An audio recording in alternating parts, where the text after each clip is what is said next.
Good morning. Welcome to Life is Great. My name is Rabbi Yitz Wyne. I'm the rabbi of Young Israel Asia, Las Vegas, and every Sunday morning we get together, we explore another universal value that is derived from Judaism in order to make your life the best. Good morning. You know, it says in Proverbs, King Solomon writes, that God created man straight, but he makes many calculations for himself. In essence, the Almighty created us in order to have a wonderful life, but we make problems for ourselves. One of the major problems that people make for themselves is they learn how to worry. It's a crazy thing. We learn how to worry. We don't start off worrying, feeling bad about something that might happen, that probably never will happen, but it could happen. It's in the future, but I'm not a palm reader and I don't really know, but it could happen and it's bad. We don't start off that way.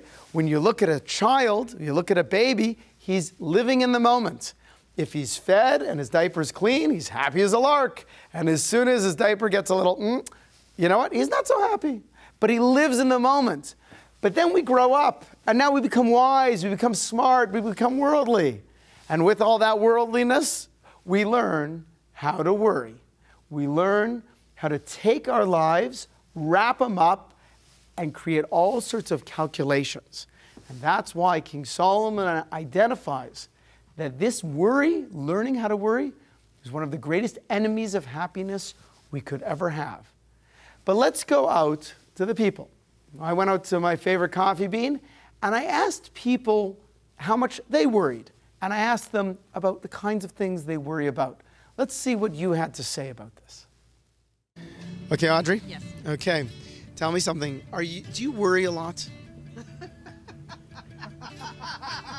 That's funny. I have the propensity to worry. That's for sure. That means yes. Yes. Okay. So what are some of the things you worry about most?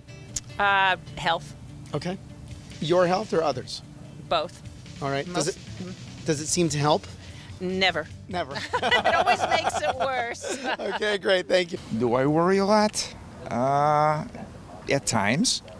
I worry that my kids are going to be well, my grandkids are going to be well, and more important, that I'm going to be well. Okay.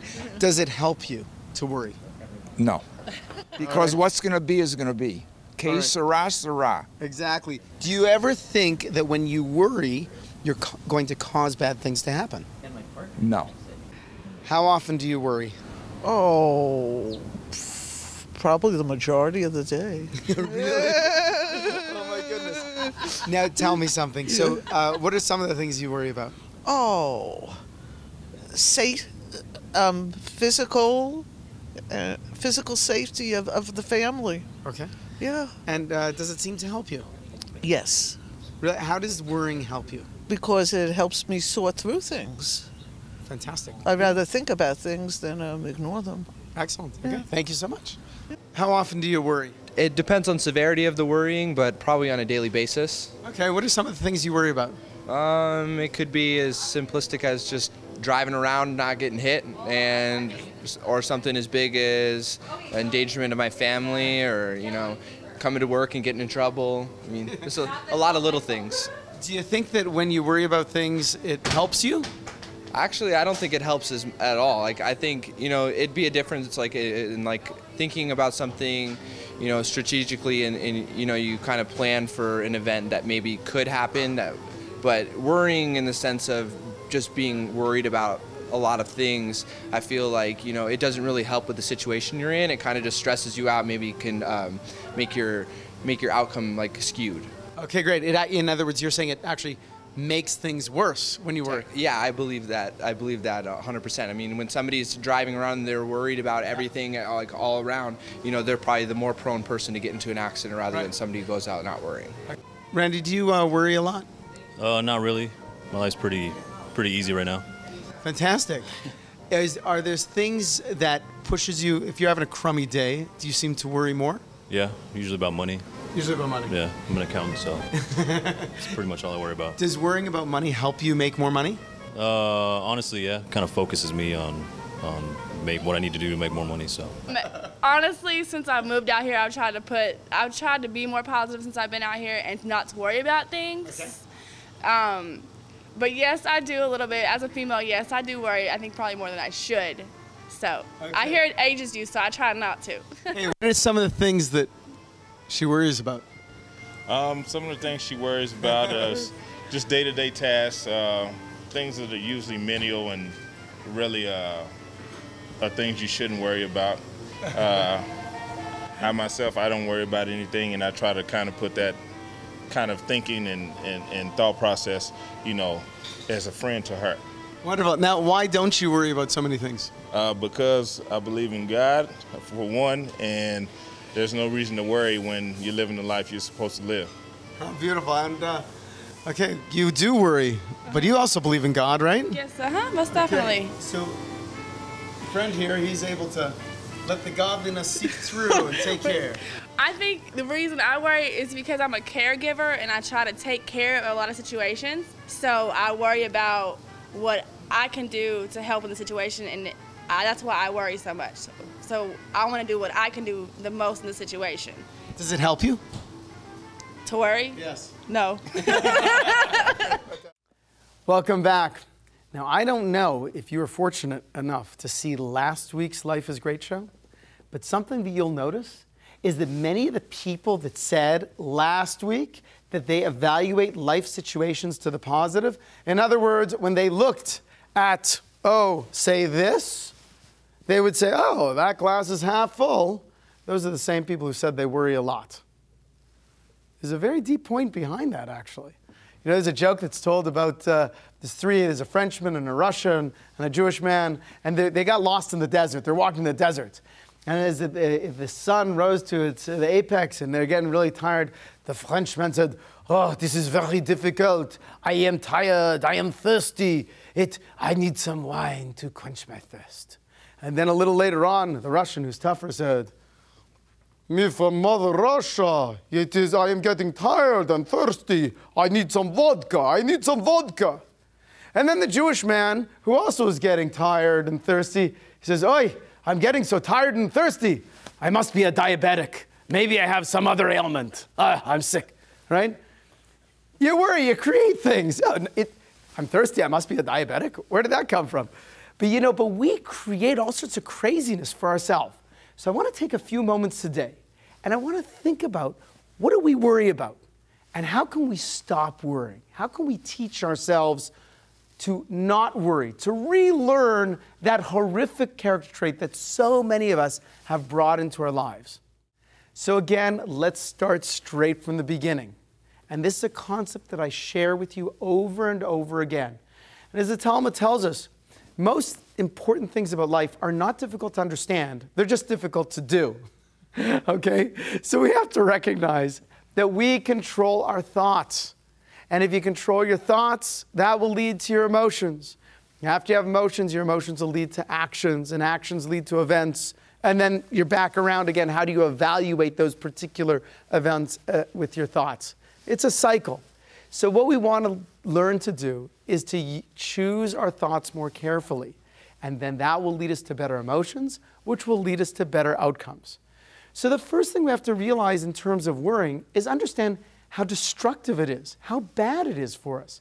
Someone once said that when you worry, it's like giving somebody you don't like free rent inside your brain, right? I don't like them, but they're stuck inside there.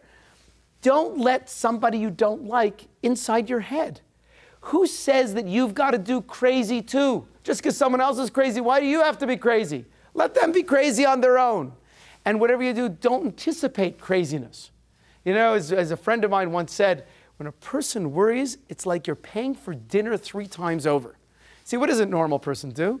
They say, let's go to dinner tonight. They go to the restaurant, they have a meal, they enjoy their dinner, they get the check, they pay the bill, add a tip on, and go about their merry little way. What does the worrywart do? He says, what happens if the dinner's not going to be very good? What happens if the chef is going to put, some bad spice in? I'll get sick from too much pepper. What happens if there's a fly in my soup? Don't tell anybody. Everyone will want one, right?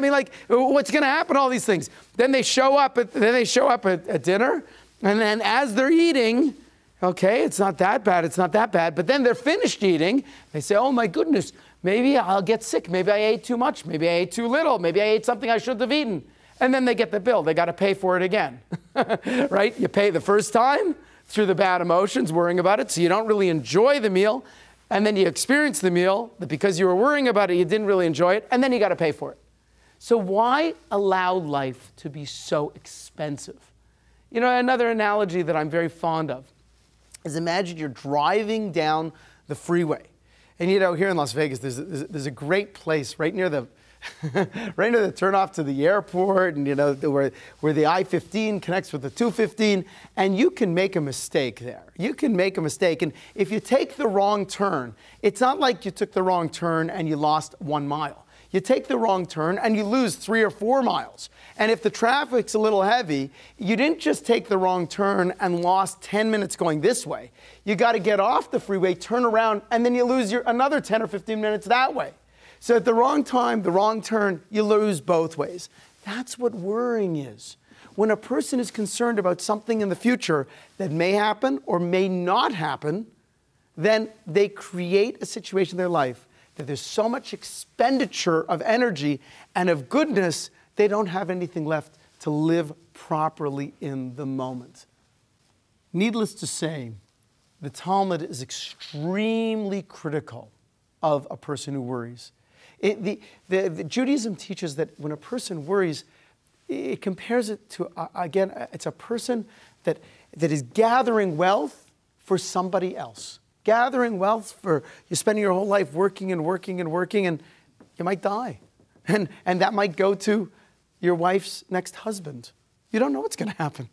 I mean, people don't know what their life holds. No one knows when their expiration date is. Nobody knows what will happen tomorrow. Nobody knows if you'll be around tomorrow. So why worry about tomorrow if you really don't even know if you'll exist tomorrow? The world will exist, but you don't know if you'll exist. Which, by the way, you know, we have to, again, pull things in a little heavier way. One of the greatest tools to not worry is told to us, again, by King Solomon, the wisest man who ever lived.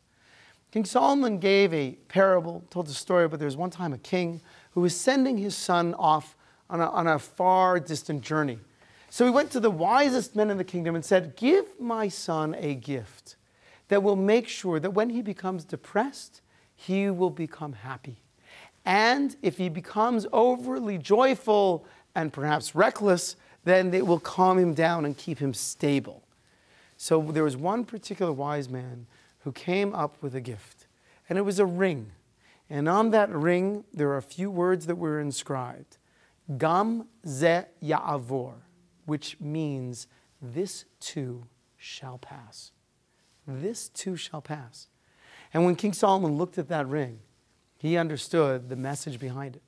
See, if someone's having a really great day and everything's going your way, you got to know something. This too will pass. And it'll knock you down for a little bit. You'll enjoy the moment and enjoy it as you should, but understand that it will be temporary. So enjoy it now and don't let it go to your head and don't become arrogant. And if things are getting a little difficult and the world is clouded, so to speak, you know what? This too shall pass. You're going through a difficult time. You know what? Clouds go by and it'll pass. One of the greatest tools to teach ourselves not to worry anymore is to understand the absolute temporalness of life. That everything happens in life is very, very temporary. If you've ever heard of a man called Natan Sharansky, so Natan Sharansky was he was called a refusenik.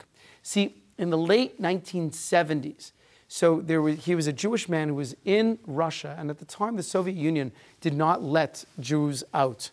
And they did not let Jewish people, or any people really, practice their religion. So this man publicly practiced religion, and he was thrown in jail. And he wrote about, in his memoirs, he wrote about how there were other people that were thrown in jail, and they were beaten and tortured by the guards. And as they were beaten and tortured, for the express purpose of signing a document to say that they were traitors against the Soviet Union, and then they were really punished, right? They were sent away, to Siberia for a lifetime, whatnot. He said the difference between the people that were successful in fighting the guards and the people that were not successful is if you were afraid of death, if you were afraid of tomorrow, then the guards knew that they had you. But if you were not afraid of tomorrow, then there's nothing they could do. And that's what it means to worry. Worry is when I take something negative that I anticipate will happen. I don't know if it's going to happen, but I start living in the reality of something negative today, and it might never even happen. As a matter of fact, I think we can all understand that there's a big difference between worry and concern. Worry is something that paralyzes me. There's nothing I can do. I'm stuck, and my mind goes over and over and over the bad thing. Concern means, let me make a plan. And because I'm concerned about my retirement, I'll stop every month, I'll take a certain amount of money, I'll put it in an IRA, I'll take care of this, a little real estate investment, whatnot. But I'm concerned about it. I'm not worried about it. Worry paralyzes me and does not allow me to express a plan in order to take care of the proposed problem. There was one time a woman in my shul, Young Israel Aish of Las Vegas, that was struck with a horrible disease. She was struck with breast cancer. So she told me that she was going in for 10 treatments of chemotherapy. And I said to her, I said, every time you go in for one of these treatments, I want you to send me a text that you're sitting down in the chair, and I can pray for you at that time. So the first time she sends me a text, and I send her back a little prayer. And then the next week she sends me another text, and I call her. And I say to her, how are you feeling? She goes, listen, it's really hard. She goes, Rabbi, I'm scared. Quite frankly, I'm really scared. So I said, well, what are you scared about? She goes, well, I'm scared of the nausea. I'm scared of getting sicker. Rabbi, I'm really scared of dying. That's really what I'm scared of. I said, you're afraid to die. It's a decent thing to be afraid of, but there's something more you should be afraid of. Can you think of something that you should be more afraid of than dying? What should you be afraid of more than dying? Think about it for a moment. I told her, you should be afraid to live a less than meaningful life. That you should be afraid of. That is something to worry over, something to be concerned over. To die, listen, nobody wants to die. And a person dies, that's a big problem. You can't experience the joy your children will give you, your grandchildren will give you. Life is filled with so many beautiful pleasures and wonderful opportunities. And when a person is taken from this world, they can't experience any of those opportunities anymore. So death is pretty bad. We don't want it. But even worse than death is to be in this world and to be paralyzed and not to live a meaningful life, a purposeful life, a life where you wake up every morning and you experience the joys and the beauties, the pleasures that God wants to give you. A life where we go about, eating chickens at the end of our life. I say, I ate 30,000 chickens. Way to go. Very happy for you. Look what you did with your life. No, we want it that the world should be a better place post me than previous me. We want it that the world should be better today because I'm alive. And then I could say, I positively affected that person, positively affected that person. That's something very special. You want to be afraid of something? Be afraid to live a life that is less than meaningful.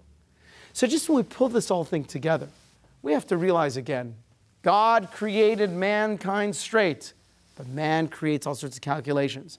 These calculations are the enemies of happiness. These calculations are worrying about events that might never even occur, taking the time to be paralyzed, to ruminate over crazy things that might never ever happen. And then it's possible that we will even create those negative things to happen because we'll focus on them so much. If a person's driving in the street and they're so worried they'll get into an accident, you know what? They'll probably get into an accident. They'll probably make the mistake they keep thinking about over and over and over again. How do you stop from worrying? Understand that God runs the world. Understand that God's intimately involved in your world. Understand that we live in a world that is very temporary, and the good things come and go, and bad things come and go. And if something does happen that's bad, then what? Then what? For most people, the worst thing that can happen is they die. But there's something worse than that. Allowing your worry to cause you to be imprisoned so you live a less than meaningful life. To not live a life that every day we're making the world a better place, to every day we're not experiencing the love of the Almighty. That's something to worry about. That's something to be really concerned about. So we should stop, dedicate ourselves to control our thoughts, and if our minds drift off into crazy land, pull it back, stop and focus, keep us straight, keep us grateful, keep us happy, keep us positive, and take all that negative energy and turn something positive. My name is Rabbi Yitz Wyne. You're watching Life is Great. Thank you for joining me today. And I want to invite you, by the way, to come to my synagogue, Young Israel Aish of Las Vegas, right over near Fort Apache and Sahara, if you're in Las Vegas. I promise to make you feel welcome. And don't go away, because we will be back with more Life is Great and the Rabbi's Inbox.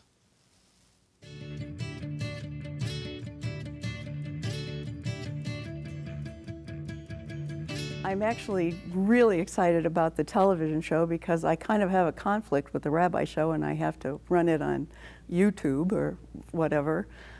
He's such a dynamic teacher.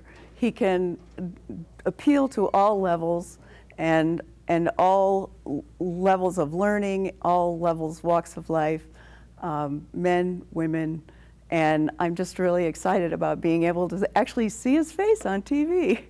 If you would like to join me in supporting the Rabbi's new show, you can go to therabbishow.com and make any kind of a contribution. Everything is welcome, and God will bless you for it. Do you know someone who needs a little more happiness in their life? Maybe it's you who needs more happiness in your life. Yes, you've seen the Life is Great TV show. You perhaps have heard the Rabbi Show. But now it's time to get Life is Great, Revealing the 7 Secrets to a More Joyful You. This book was something tangible that you can give your friends and family, where they can keep by their bedside, take it on vacation, leaf through it page at a time or chunk of pages at a time, and each time they will learn another secret, another tool that they can use in order to get the absolute most out of life. What better present can you give your friends and family than the wisdom to live a better life?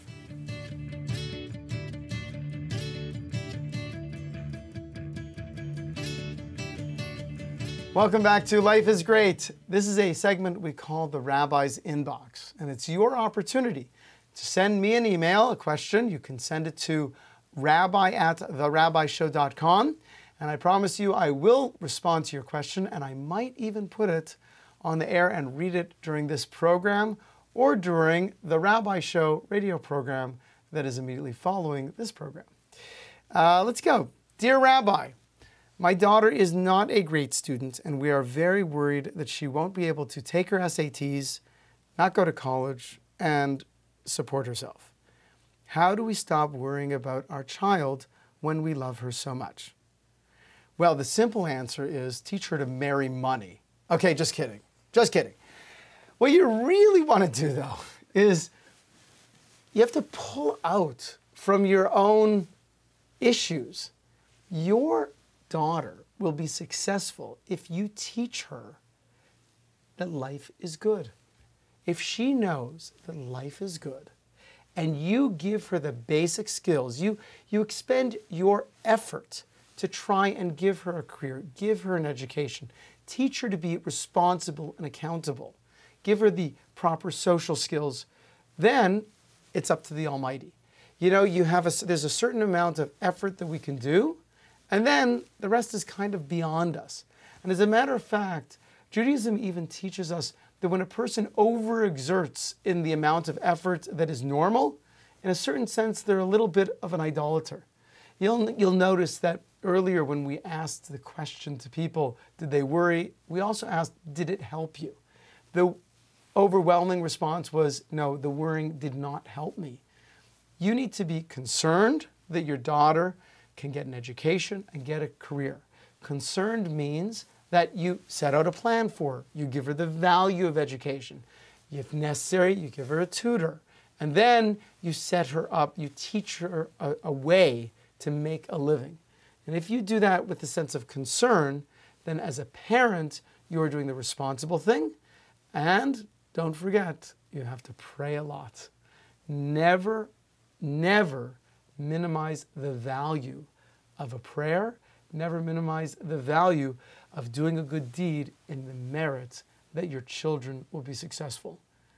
My rabbi taught me, take care of the Almighty's children, and the Almighty will take care of your children.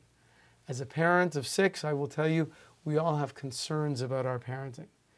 But if you keep that in mind, taking care of the Almighty's children, the Almighty will bless you and take care of your children. I want to thank you so much for being part of Life is Great. I want to welcome you, all of your comments. Please send me an email. Let me know how you are doing and what you think of this program by going to therabbishow.com. And I want to give you a blessing that you should have a wonderful week. We'll see you next week on Life is Great. Why do I give charity? I guess the simplest answer is that God tells us to. But for me, I have a second reason, which is a little bit more personal. I'm the son of a Holocaust survivor. My father and his family made it through the war from Poland. And I think as Jews, we all have an obligation and a duty and a responsibility to preserve the Word of God. Whether through the Torah or the Talmud, people have been trying to take that away from us for thousands of years. Now I have the opportunity to support the Life is Great television show with Rabbi Wyne. I go to therabbishow.com every month and I donate money, and hopefully you will too. Thank you. Go to therabbishow.com today. Make a donation, and Rabbi Wyne will send you a free Jewish calendar for the new year, along with his personal blessings. All donations are tax deductible and help us share positive values which make the world a better place for everyone. So every week, one of my pleasures is the Life is Great show. Life is Great every Sunday morning at 8:30 a.m. You can stick it in your DVR, your TiVo, and it's relevant, it's actionable information taught by a man who is just so easy to listen to and explains things so clearly. And you know, every time I take a class from Rabbi Wyne or watch one of his TV shows, I think he's talking right to me and about me, and really addresses the issues that I'm addressing in my own life. And yeah, that ancient wisdom that's been around for thousands of years, there's a reason it's still around. The crowd that's been using it is a pretty discerning crowd. And so check it out. Join me Sunday mornings, 8:30, Channel 6 on the CW. Life is Great. Want more wine? Turn your radio to AM 720 KDWN or go online to therabbishow.com to hear The Rabbi Show starting right after the news at 9 a.m. One of the things that's really unique about an Orthodox synagogue, and I think Young Israel Aish in particular, is that not only do I know everybody's name, I know your dog's name. It's really about a personal relationship, about everyone should have a relationship with a rabbi. Judaism teaches us that every person needs a rabbi, you need a friend, and you need a student.